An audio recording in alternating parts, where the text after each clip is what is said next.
for this class.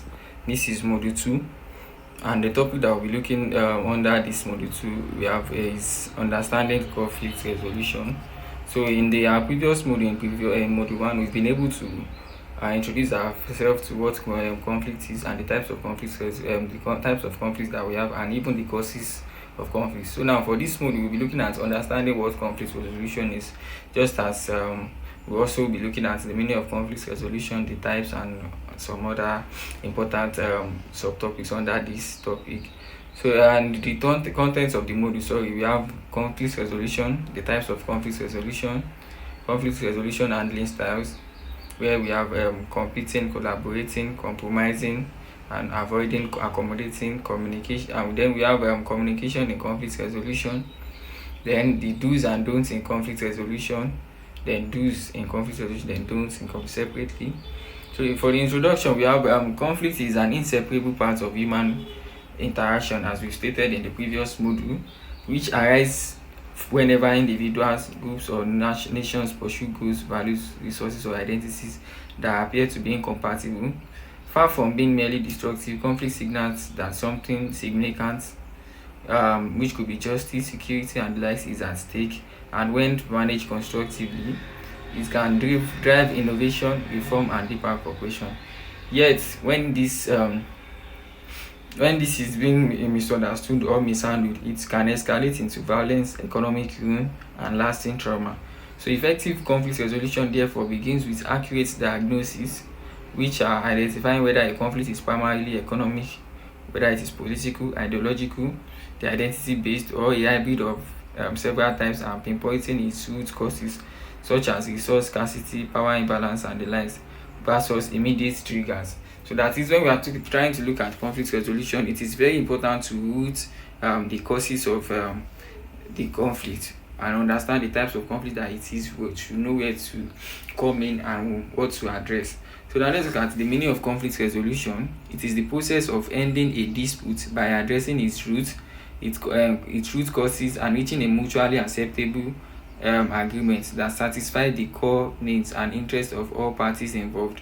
Unlike simply stopping violence or imposing a temporary truce, true conflict resolution transforms the relationship between the parties. So when we are talking about conflict resolution, it's not just about putting an end to conflict. It is about when conflict resolution is well structured, well done. It won't just be a temporary truce, but but transform conflict resolution. It transforms the relationship between the parties and remove the underlying incompatibles. They all come to the neutral ground. So, and it also replaces hostility with cooperation, or at least stable coexistence. So according to Lewis, conflict resolution refers to the process by which parties that are engaged in a continuous contentious struggle reach an agreement that ends or significantly reduces the struggle and accommodates their basic interests in a mutually acceptable way. In the view of Hughes, Oliver, and Tom, conflict resolution is a comprehensive term which implies that the deep-rooted sources of conflicts are addressed and transformed. So it is just as the name implies, what these scholars are trying to establish is the fact that conflict resolution is not just about temporary settling of disputes or conflict between the participants or those involved. It is about coming to neutral ground, reaching an agreement, and even be able to relate after the conflict with each other, and making sure that the incompatible goals of or mindsets are able to arrive at a neutral position. So let's look at the types of conflict resolution. We have different types of conflict resolution methods, which are usually classified by the level of third-party involvement, the degree of coercion, and whether the outcome is imposed or concession. So types of conflict resolution includes negotiation, mediation, conciliation, arbitration, peacekeeping, peace enforcement, truth and reconciliation commission. So these are the major types of conflict resolution, and most negotiation and mediation, conciliation, and the likes, peacekeeping, and all, they are the types of conflict resolution. The ability to negotiate with as a third party, the ability to negotiate with the participants, those that are involved in the conflict, to mediate with them, and the likes. So let's look at conflict resolution handling styles. For that, it can also be called conflict management styles or conflict handling models. So it can be referred to the distinct predictable patterns of behavior that individuals or groups, leaders, or organizations habitually or deliberately adopt when facing a conflict. This style reflects the relative priority a person gives to two more concerns. So according to Thomas Kilmann model 1974 and 2002, each style represents a different combination of high or low assertiveness and high or low cooperativeness, resulting in 5 widely recognized approaches. So according to him, he stated 5 approaches through which conflict resolution can be handled. So that is the styles in handling conflict resolution. We have 1, competing, we have collaborating, we have compromising, we have avoiding, and we have accommodating. So for competing, it is high assertiveness and low cooperativeness. It's either you win or you lose. So then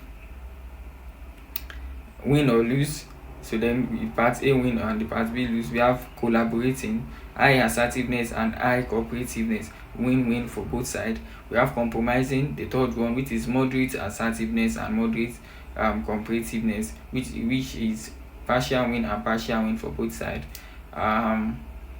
We have the fourth one to be avoiding, low assertiveness and low cooperativeness, lose or no deal for both sides. Then we have accommodating, which entails low assertiveness and high cooperativeness, which lose or win. So now let's look at the competing part, that is high assertiveness and low cooperativeness, win or lose. So this conflict handling style, commonly known as competing, is characterized by a high level of assertiveness combined with low cooperativeness. Individuals or parties involved using this approach aggressively pursue their own goals, their own interests, or their positions, while showing little or no concern for the needs or viewpoints of the other side. That is, they consider themselves first without looking at paying low attention to the other side. So which often resulting in a clear win or lose outcome. It relies on power, whether formally authority, expertise, rank, or coercive. Then when we have the bigger part, the powerful part and the less powerful part in a conflict. The powerful part, we would have the upper hand in considering their own path, their own interests, rather than that of the less privileged or less powerful. So now it relies on power, whether formal authority, expertise, rank, or coercive tactics, and it is sometimes expressed through direct confrontation, ultimatums, or unilateral decision. By giving, this is mostly by giving ultimatum, unilateral decision. We have collaborating, which entails that high assertiveness and high cooperativeness. So this conflict handling style, known as collaborating, it combines high assertiveness with high cooperativeness. Instead of forcing one side to win or forcing both to settle for half measures, collaborating treats the conflict as a shared problem to be solved creatively. So the parties openly exchange information, explore underlying needs and interests, brainstorm multiple options, and come meet the neutral ground, which involve the classic win-win outcome. That is, a win is also win for the part A and a win for the part B, where the pie is often enlarged rather than simply divided. Instead of dividing the pie, it is rather enlarged. So now we have compromising, which entails moderate assertiveness and moderate competitiveness, partial win and partial win. So this conflict style is characterized by moderate assertiveness and moderate competitiveness. It seeks a quick, mutual, acceptable middle ground solution in which both parties surrender something of value, often splitting the difference, trading concessions, or settling for a 50-50. Yes, this is mostly called 50-50 outcome. That is reasonably fair and expedient. Instead of losing all, why don't we come to this? You lose this and we also lose this. Then we don't have to fight or have issue again. So compromising is especially useful when time is limited, when there's limited time, when the issues are moderately important but not worth damaging the relationship over. So it is important to note that part. When the issue does not worth damaging relationship over, when power between the parties is roughly equal, or when more interrogative collaboration has failed or is simply impractical. So let's look at avoiding. Is also low assertiveness and low cooperativeness, lose or no deal. So this handling style, known as avoiding, is marked by low assertiveness, as we have stated before. Individuals or parties consciously choose to sidestep postpone, withdraw from, or completely ignore the conflict rather than confront it directly. So typical behaviors including changing the subject, delaying discussion, physically leaving the situation, or pretending the issue does not exist at all. So avoiding it is often portrayed negatively, yet it can be strategically wise choice in certain circumstances when the issue is trivial or unimportant. So e.g., we have the parts of East Asia avoiding direct confrontation is also a socially acceptable way to preserve peace and relationship. And we have accommodating. This style is defined by low assertiveness paired with higher cooperativeness. The person using it deliberately downplays or sets aside their own needs, preferences, or position in order to satisfy the concerns of the other party, often saying yes quickly, yielding gracefully, or even fully surrendering their stance. Accommodating is just trying to accommodate the other party or the other group to avoid any kind of issue, even though it doesn't pay the part. It is valuable and relationship preserving when the issue matters far more to the other person than to you. When you realize you are wrong and you want to correct it quickly, when preserving harmony or goodwill is a higher priority. So let's look at communication in conflict resolution. It is important that effective communication is very essential when we are talking about conflict resolution. It's very vital, and according to leading scholars in the field, effective communication lies at the very heart of successful conflict resolution. Fisher, Uri, and Patton 2011 in Getting to Yes argue that parties mostly rigorously they separate the people from the problem using active listening, statements, and a focus on underlying interests rather than fixed position to prevent defensiveness and build mutual understanding. So Martin Dutch 2006 emphasizes that cooperative conflict resolution depends on open, honest, and accurate exchange of information, that is communication, while competitive approaches breed distorted and hostile communication. So let's look at the do's and don'ts in conflict resolution. So do's and don'ts in conflict resolution are short, practical guidelines that tells you what actions are helpful, that what you should do and what you should not do, and what actions are likely to make the situation get worse. When you are trying to settle a dispute, this is not just between countries now, it can be between two individuals, between your elder ones or your younger ones at home, between family members, or between parties, organization, or groups. So there are some cogent do's and don'ts that we shouldn't do as a negotiator trying to resolve issues. So now let's look at the do's in conflict resolution.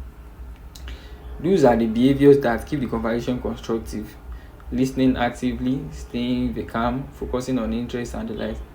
While we have one, using I statements. I feel like I need to.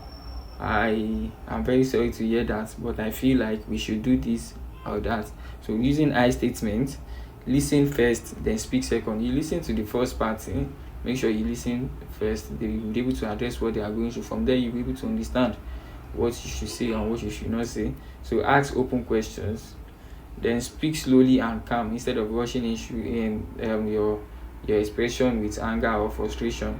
Speak slowly and calm. Dialogue in a respectful manner. Focus on the solution rather than the causes or the root of the conflict, or who is at fault. Focus more on the solution. Don't share blames. Do not share blames. Itemize the real reason why you are there. Look for common ground, that is what the both party wants. Look for what they want and make sure they settle there. Contribute your own part during communication and make use of facts as an example. So let's look at the don'ts in conflict resolution. They are the behaviors that tend to escalate tension: interrupting, blaming, or name calling, bringing up unrelated grievances, making absolute statements: you always, you never, you always do this, you are the problem, and the likes. Those statements are trying to win the argument instead of finding common ground. So those statements are more those statements you is more likely to bring to skyrocket or escalate the issue. So let's look at the don'ts in conflict resolution. We have one to be: do not interrupt or talk over the other party. Don't keep dragging up the past or hold this. Let bygone be bygone. Don't dismiss or mock their opinion or facts. You listen to them calmly. So don't stick stubborn to your emotions. Don't start with everything that works for you. Don't walk away during conversation. Do not raise your voice or shout at the other party. Let them feel important also. Don't assume you already know what they want to say. Don't cling rigidly to position instead of revealing interest. So in conclusion, conflict is an inevitable feature of human relationship. Yet its outcome, whether destructive or transformative, largely depends on the quality of negotiation that takes place within the resolution process. From the initial diagnosis of a conflict type and root causes to the deliberate choice of handling style and the careful use of empathetic, interest-based communication, every step is fundamentally an act of negotiation. Effective negotiation transforms zero-sum battles into opportunities for mutual gain by separating people from the problem, uncovering hidden needs, reframing hostile positions, and crafting agreements that all parties can willingly support. When guided by the principle of open dialogue